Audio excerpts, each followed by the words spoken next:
The Winchester Model 70 is commonly referred to as the rifleman's rifle. This is because the Model 70 has every feature a hunter could want in a rifle.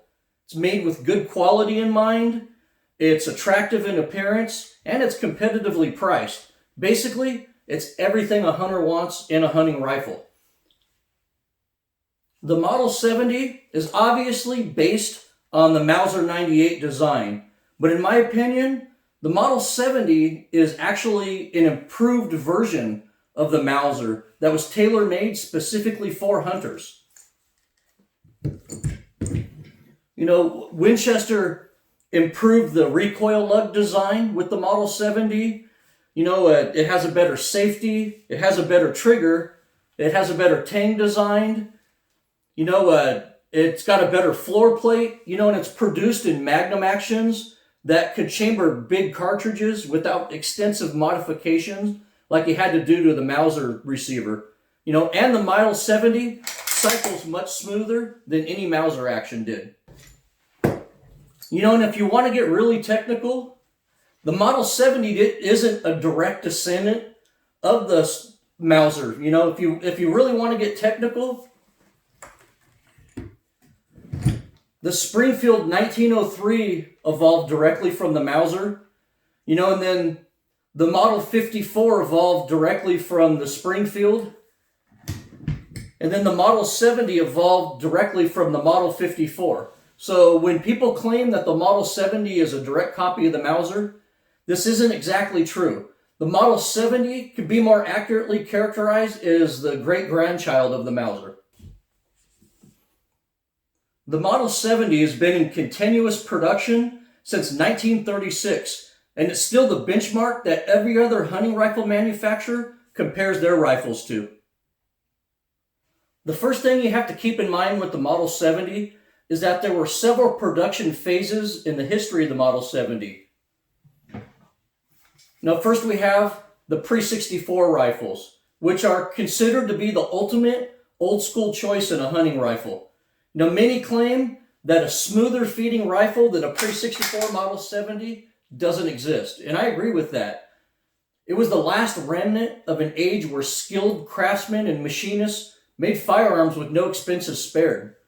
Pre-64 rifles are broken down into pre-war and post-war models. The difference being that post-war rifles were manufactured with the ability to mount a scope. So, just depends. A lot of people like the machining and craftsmanship better on the pre-war rifles. A lot of people like the scope mounting abilities of the post-war Pre-64 rifles better. But this is basically an icon in the hunting world.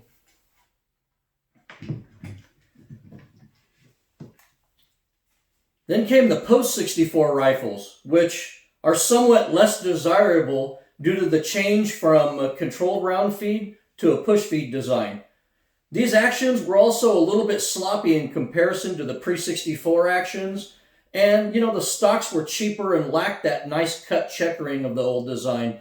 But even at that, the Post-64 rifles were still a better quality rifle than a Remington or a Savage of its day.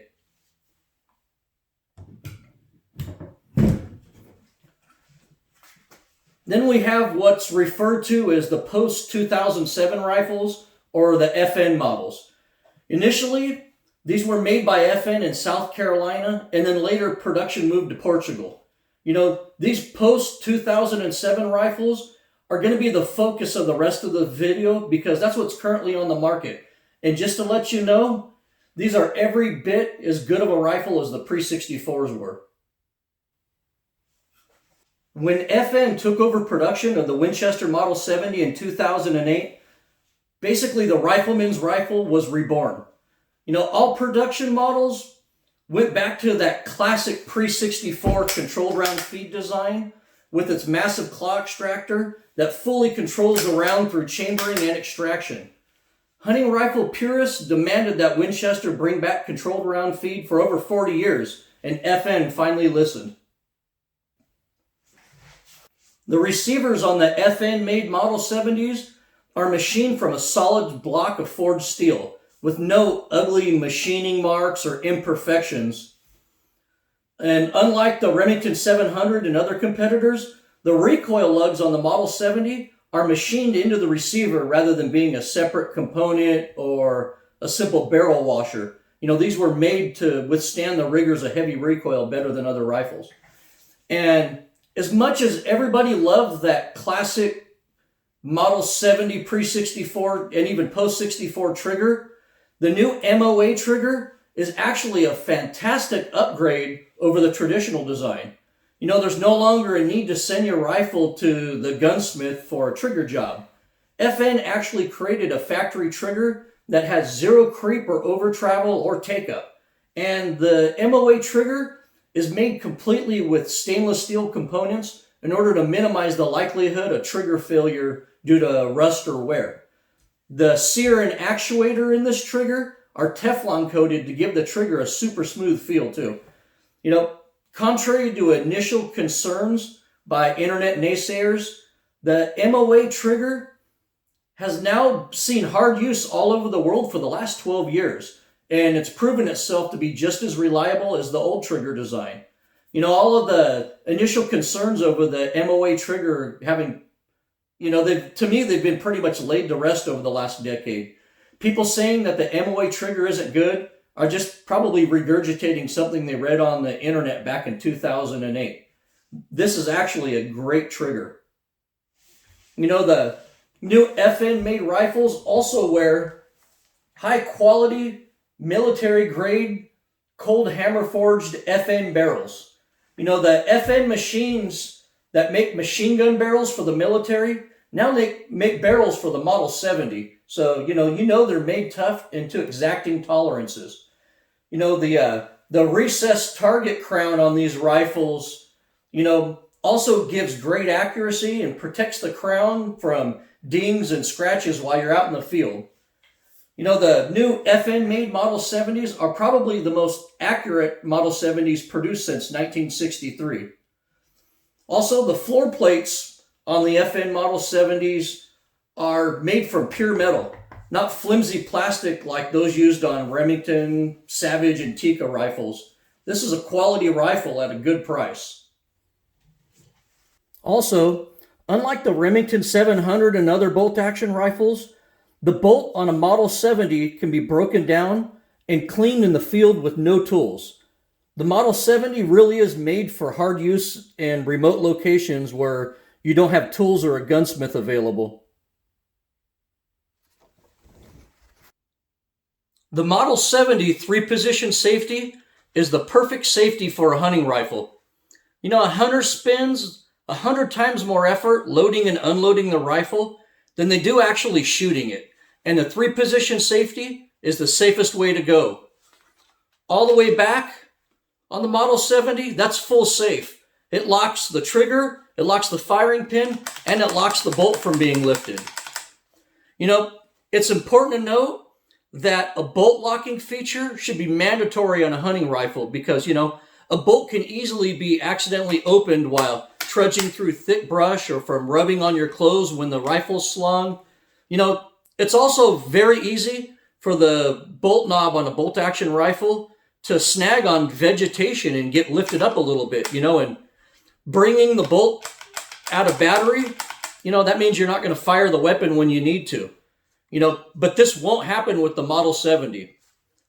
The middle position on the Model 70 3-position safety locks the trigger and the firing pin, but it allows the bolt to be opened and closed so you can unload and unload the rifle while it's on safe.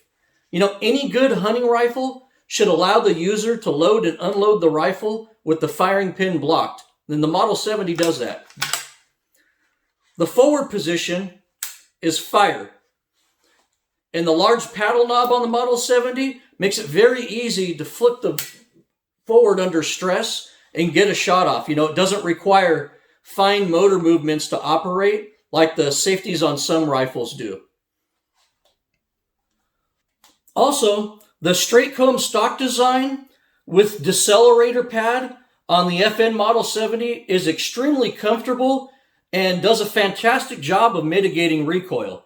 The fact that Winchester keeps their stocks on the heavier side, Also really tames recoil and adds a better balance to the rifle in my opinion. The Model 70 line of hunting rifles are made in many different configurations for specific types of hunting. You can get a rifle made for everything from varmint hunting to elephant hunting. Since the standard sporter and the featherweight rifles are what proliferate the market the most, I'm going to discuss a few other variations of the Model 70. The Safari Express is probably the perfect rifle for large and dangerous game. In addition to all the standard Model 70 features, it's built more robustly than other Model 70s are.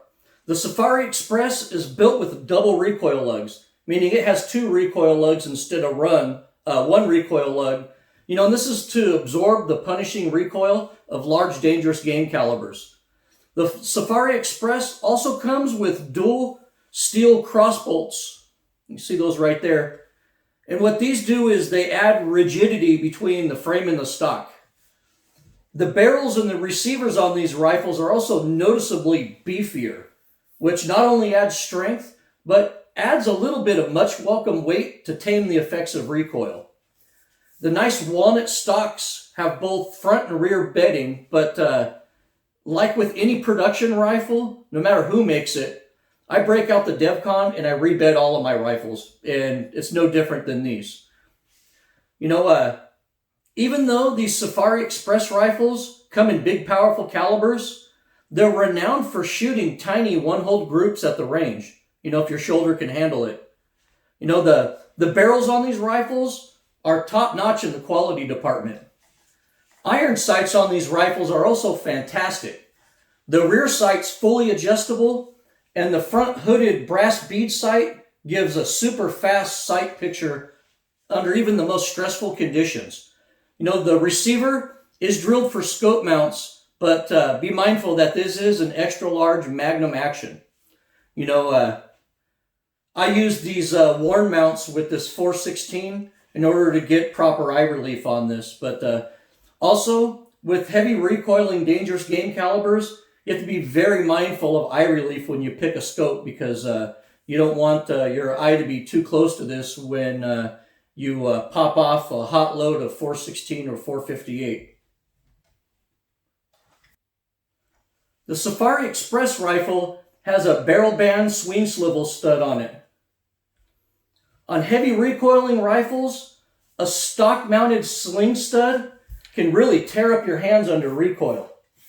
So Winchester was smart, and they put the sling swivel stud on a barrel band mounted on the barrel to protect your hands. This rifle was just purpose-built with dangerous game calibers in mind. Also, unlike the Safari Express's main competitor, the CZ550, the Model 70 is very cleanly machined and has a great trigger out of the box, and it feeds smoothly and without modification. In its price range, no other manufacturer could come anywhere close to the quality of the Safari Express. Throughout the history of the Model 70, there's been many special runs, and the newer FN rifles are no different. FN also likes to do special runs. This is one of my favorite special runs. It's a Model 70 stainless laminate and 375 H&H Magnum. It has a long 25-inch barrel, so you could turn the 375 into a long-range rifle. It has a stainless receiver and barrel, which resist corrosions, and a really tough laminate stock that won't swell in wet weather. It also sports great backup iron sights with a hooded front sight bead. This is the perfect rifle for moose, brown bear, and a do-it-all rifle for Africa. These sold like hotcakes as soon as they hit the shelves, and I was lucky enough to snag one when they came out. But, Winchester will often come out with special runs of limited edition rifles. In addition to being practical, many of them are also highly collectible. The Super Grade has been in the Model 70 product line since the 1930s, and FN continues it today. It's a good tradition. In essence, A super grade is a standard sporter rifle that's been refined by smoothing out the edges and highly polishing the metal surfaces before adding a deep high gloss bluing to it. As you can see, the bluing on this is just beautiful. The bolt handle is also knurled for a better grip, and the bolt is polished and jeweled for smooth function and a great look. Super grade rifles wear top grade walnut or maple stocks with intricate cut checkering. They also have an ebony foreign tip, a shadowline cheek piece, and a nice metal grip cap. In addition to this, on all of the super grades, the metal floor plate is engraved with the word super grade. The barrel on these is also stamped with the word super grade. You know, these super grade rifles really shouldn't shoot much better than a standard grade rifle, but they do seem to feed a little bit smoother, and they look noticeably better than the standard sporter. The newer FN-made Model 70 rifles are definitely the best mass-produced hunting rifles currently on the market. Not only did FN go back to the venerable pre-64 controlled round feed design, but they improved on it with a one-piece floor plate, a better trigger out of the box, better barrels, an anti-bind rail, and even better gas management. The fit and finish and quality of the new FN rifles is a step above the post-64 models, in my opinion. And might even be better than anything that was produced after World War II. And they're definitely way better than anything that Remington puts out nowadays. Many custom hunting rifle manufacturers copy the Model 70 action, like Kimber, the Montana Rifle Company, Dakota Arms, and several more. But unlike the Remington 700 actions, where you have to buy a custom action to get a good gun, the Winchester Factory Model 70 action is actually good or better than custom aftermarket actions. These actions are precision machined from solid forgings on the most modern high-tech CNC machines in an ISO 9000 certified factory that makes military weapons. You really aren't going to find a better Model 70 receiver than the ones that FN already makes. Now that you've heard all the good things about the new Model 70s, what about the cons? There are a few bad points about the FN Model 70. First of all, FN hasn't been kind to lefties at all. They did make a couple of limited edition left-hand Model 70 runs, but in general, FN doesn't regularly supply the market with left-hand versions of the Model 70.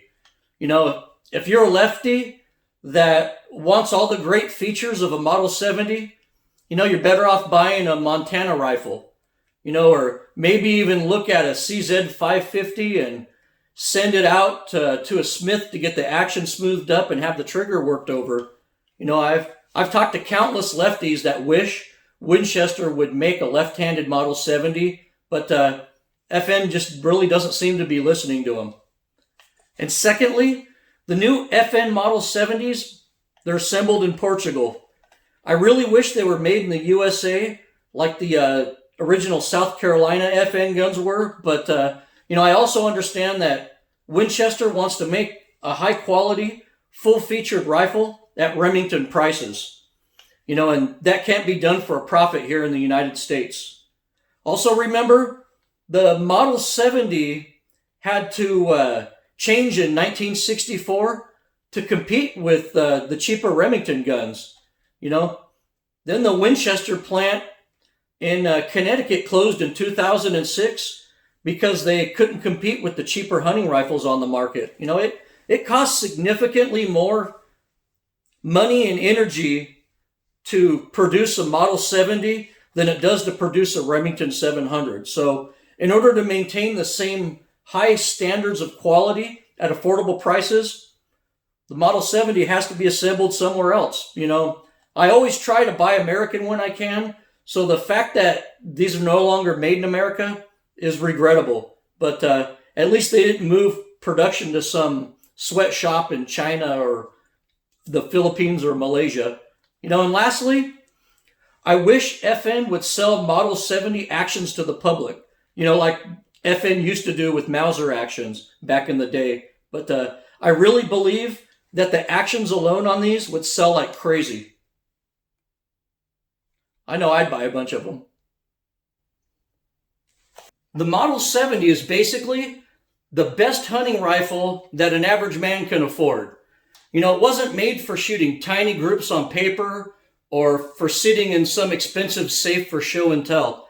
The Model 70, it was made to hunt bongo in the jungles of Africa, or muleys in the Sonoran Desert, and, things like muskox in the Arctic.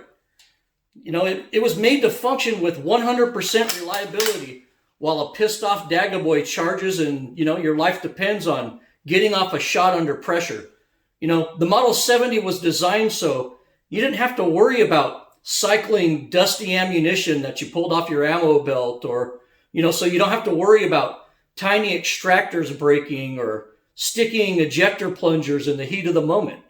The Model 70 is made for those that hunt hard. And for a hunting rifle in its price range, in my opinion, the Model 70 is still the king and still deserves the title of the rifleman's rifle. And as always, thanks for watching my video and good hunting.